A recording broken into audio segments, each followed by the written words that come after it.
Assalamualaikum warahmatullahi wabarakatuh. Pada video ini, saya akan membahas mengenai percobaan 2 yang berjudul aktivitas alfa amilase pada saliva. Perkenalkan terlebih dahulu, saya Fadila Nur Laila dengan NIM 19080760072. Adapun percobaan ini bertujuan untuk memahami beberapa faktor yang mempengaruhi aktivitas enzim alfa amilase pada saliva. Enzim merupakan protein yang berfungsi sebagai biokatalis dalam sel hidup. Enzim sendiri merupakan biokatalis yang sangat aktif. Umumnya, enzim terdapat dalam organ yang hidup, misalnya sebagai larutan koloidal dalam fluida tubuh, seperti air ludah atau saliva, darah, cairan lambung, cairan pankreas, dan lain-lain. Enzim telah banyak digunakan dalam berbagai bidang, seperti dalam bidang industri pangan, bidang farmasi, dan bidang industri kimia lainnya. Dalam bidang industri pangan, enzim yang digunakan seperti enzim amilase, glukosa isomerase, papain, dan bromelin. Sedangkan dalam bidang kesehatan, enzim yang digunakan seperti enzim amilase, lipase, dan enzim protease. Enzim juga terdapat dalam tumbuhan, seperti enzim bromelin pada buah nanas, enzim papain pada buah pepaya, dan enzim urease pada kedelai. Pada video ini, saya akan membahas mengenai enzim alfa amilase. Enzim alfa amilase merupakan enzim amilolitik yang berfungsi untuk mempercepat laju reaksi degradasi bagian linear pada pati. Enzim alfa amilase akan menghidrolisis atau memecah molekul-molekul pati menjadi molekul lainnya yang lebih sederhana, seperti dextrin, maltosa, dan glukosa. Enzim alfa amilase bekerja dengan cara memecah ikatan alfa 1,4 glikosidik rantai glukogan pada pati. Enzim alfa amilase termasuk enzim pencernaan yang diproduksi oleh pankreas dan kelenjar ludah. Enzim alfa amilase mampu meningkatkan rasa manis pada ekstrak dari buah karena aktivitas enzim alfa amilase yang mampu menghidrolisis pati pada pisang menjadi gula lain yang lebih sederhana. Selanjutnya, saliva atau air liur yang merupakan cairan bening yang dihasilkan dalam mulut manusia dan beberapa jenis hewan lainnya. Menurut penelitian Howard 2015, air ludah manusia mengandung amilase yang bekerja pada suhu sekitar 50 derajat Celcius dengan pH optimum pada pH 6 sampai pH 7. Dengan adanya saliva, maka akan membantu proses penewalan makanan dalam proses pencernaan, di mana saliva akan membasahi partikel makanan. Alat yang dibutuhkan ada gelas, sendok, dan panci, serta kompor untuk memanaskan air. Kemudian bahannya ada es batu untuk mendinginkan suhu, betadin, nasi sebagai sumber amilum, air jeruk nipis, air sabun, air mineral, dan saliva. Pertama, kita berkumpul untuk memperoleh saliva.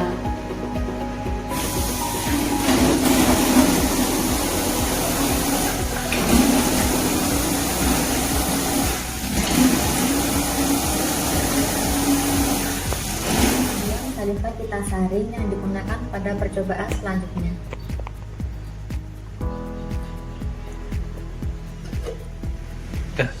Kemudian kita haluskan nasi dan menambahkan sedikit air.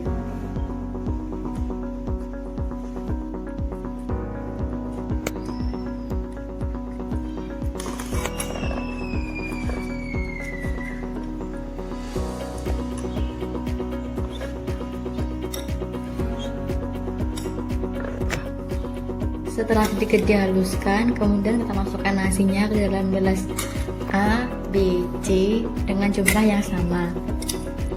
Saya menambahkan 1 sendok makan.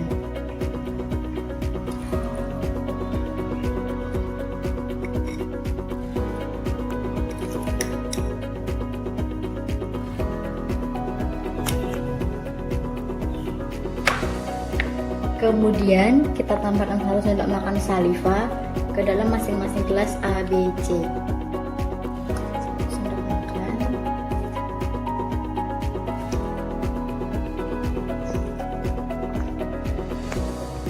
Setelah itu gelas A kita biarkan pada suhu ruang, kita sisihkan.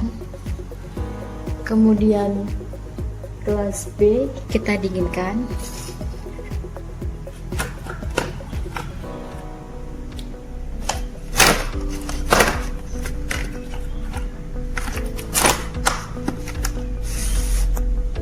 Setelah itu gelas C kita panaskan. Kita masukkan ke dalam air panas. Dan kita tunggu selama 5 menit. Setelah 5 menit, kita tambahkan 5 tetes betadine ke dalam masing-masing gelas. Dalam gelas A,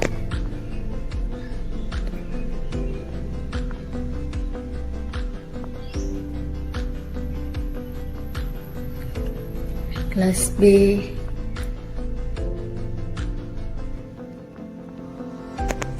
dan gelas C.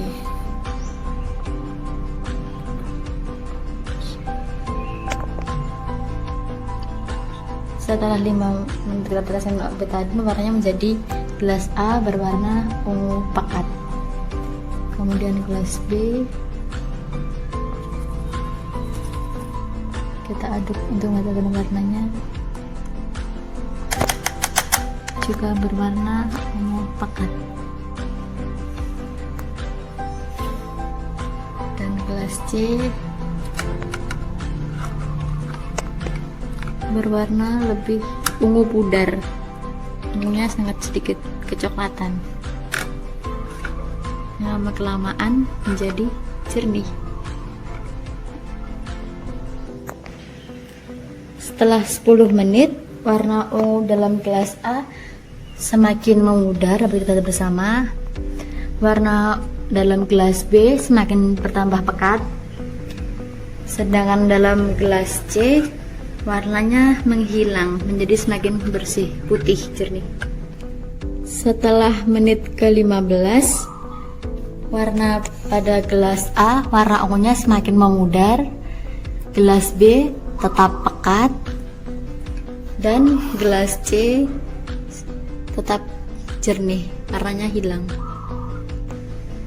Setelah menit ke-20, dapat kita amati bersama. Pada gelas A, warna ungunya semakin memudar dan terlihat sangat sedikit berwarna ungu. Pada gelas B, warna ungunya semakin pekat, tetap pekat ya. Sedangkan pada gelas C, warna ungunya benar-benar hilang, seperti warna nasi dengan air saja, putih keruh. Pada percobaan selanjutnya, yaitu kita tambahkan saliva ke dalam gelas D, E, F dengan jumlah yang sama. Di sini saya menambahkan beberapa sendok. Setelah kita tambahkan saliva dengan jumlah yang sama, kemudian kita tambahkan air jeruk nipis ke dalam gelas D.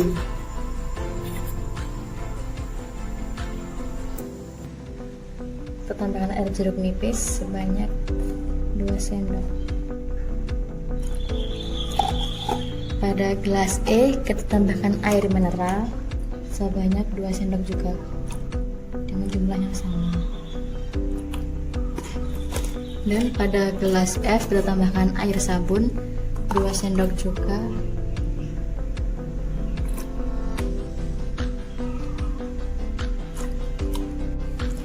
Berikut penampakan masing-masing gelas setelah penambahan air jeruk, air mineral, dan air sabun.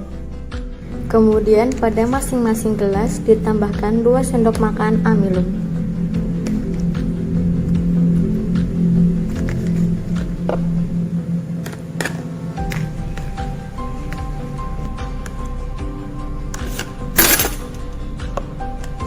Setelah itu ditetesi dengan 5 tetes betadine.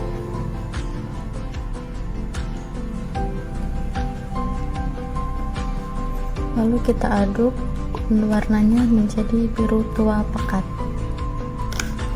Kemudian kelas D kita tetesi, lalu diaduk dan warnanya menjadi biru tua pekat. Dan pada gelas F kita tetesi, lalu diaduk dan warnanya menjadi ungu muda. Kemudian kita amati perubahan warna yang terjadi pada menit ke 5, 10, 15, dan 20. Kita lihat bersama-sama, gelas D dan gelas E berwarna biru pekat, dimana pada gelas D warna birunya lebih pekat, dan pada gelas F warnanya ungu muda. Pada menit kelima dapat kita lihat bahwa gelas D berwarna tetap biru tua pekat, dan gelas E serta gelas F warnanya sama-sama semakin memudar, namun kecepatan memudarnya lebih cepat pada gelas E. Pada menit tersebut dapat kita lihat bahwa gelas D warnanya sedikit memudar dengan laju yang sangat lambat. Gelas E dan gelas F sama-sama memudar. Pada menit ke-15, gelas D warnanya sedikit memudar, gelas E memudar, dan gelas F warnanya juga memudar. Pada menit ke-20, ketiga gelas sudah mengalami perubahan warna. Gelas D warnanya sedikit memudar menjadi berwarna biru, gelas E menjadi berwarna putih kebiruan, dan gelas F menjadi berwarna putih keruh. Selanjutnya ada hasil dan pembahasan. Enzim akan bekerja maksimal pada kondisi optimumnya. Suhu dan pH akan mempengaruhi kinerja enzim, sehingga enzim akan bekerja maksimal pada suhu dan pH optimumnya. Jika enzim bekerja pada kondisi optimal, maka akan diperoleh produk dengan jumlah yang lebih banyak. Namun, jika enzim bekerja di luar suhu dan pH optimumnya, maka akan menyebabkan aktivitas enzim menjadi terhambat. Pada suhu yang terlalu rendah, enzim belum teraktivasi karena pada suhu tersebut belum terjadi benturan antara substrat dengan enzim. Pada suhu yang terlalu tinggi, benturan yang terjadi antara substrat dengan enzim akan terlalu sering, sehingga menyebabkan struktur 3 dimensi enzim terganggu dan menyebabkan enzim mengalami denaturasi. Pada umumnya, kecepatan reaksi enzimatik akan meningkat untuk mencapai pH optimum, dan setelah melewati pH optimumnya, maka aktivitas enzim akan menurun. Tabel ini merupakan hasil pengamatan terkait pengaruh suhu terhadap aktivitas enzim alfa amilase. Mula-mula, 3 gelas yang berisikan nasi dan saliva kita beri perlakuan yang berbeda, yaitu diletakkan pada suhu ruang, suhu rendah, dan suhu tinggi. Kemudian pada menit kelima, masing-masing gelas ditetesi dengan 5 tetes betadin, di mana betadin ini sebagai pengganti iodin yang digunakan untuk mengidentifikasi ada tidaknya amilum pada sampel. Setelah itu, kita amati perubahannya pada menit ke-10, 15, dan 20. Pada suhu ruang, setelah ditetesi betadin, warna lautannya menjadi berwarna ungu. Kemudian pada menit ke-10, 15, dan 20, warna ungunya semakin memudar. Hal ini menunjukkan bahwa enzim alfa amilase telah berhasil mengubah amilum pada nasi menjadi glukosa, dan pada suhu ruang terbukti bahwa enzim amilase dapat bekerja. Kemudian pada suhu rendah, setelah ditetesi betadin, warnanya menjadi warna ungu pekat, dan pada menit ke-10, 15, dan 20, warnanya tetap berwarna ungu pekat. Hal ini menunjukkan bahwa enzim alfa amilase belum berhasil bekerja dan belum berhasil mengubah amilum pada nasi menjadi glukosa. Namun, pada suhu rendah, enzim amilase tidak rusak, dan enzim tersebut masih menandakan dengan penetasan betadin masih menandakan bahwa masih terdapat amilum pada sampel tersebut. Kemudian pada suhu tinggi, setelah ditetesi betadin, warna betadin langsung memudar. Hal ini menunjukkan bahwa enzim alfa amilase telah mengalami denaturasi pada suhu tinggi, dan enzim tersebut tidak berhasil mengubah amilum menjadi glukosa. Selanjutnya, hasil pengamatan terkait pengaruh pH terhadap aktivitas enzim alfa amilase.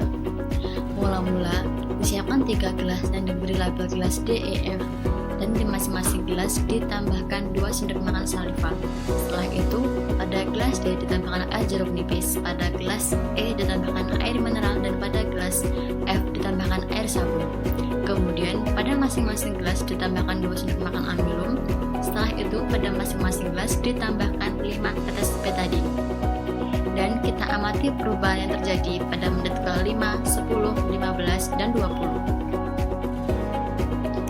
Pada gelas yang berisi air jeruk nipis setelah ditetesi betadin, warnanya menjadi berwarna biru tua lebih pekat.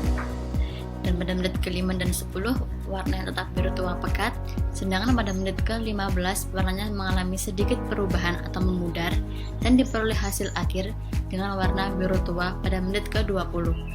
Pada gelas yang berisi air mineral setelah ditetesi betadin menjadi berwarna biru tua pekat, dan pada menit ke-5, 10, 15 warnanya mengalami perubahan, yaitu warnanya memudar dan diperoleh hasil akhir warnanya menjadi putih kebiruan.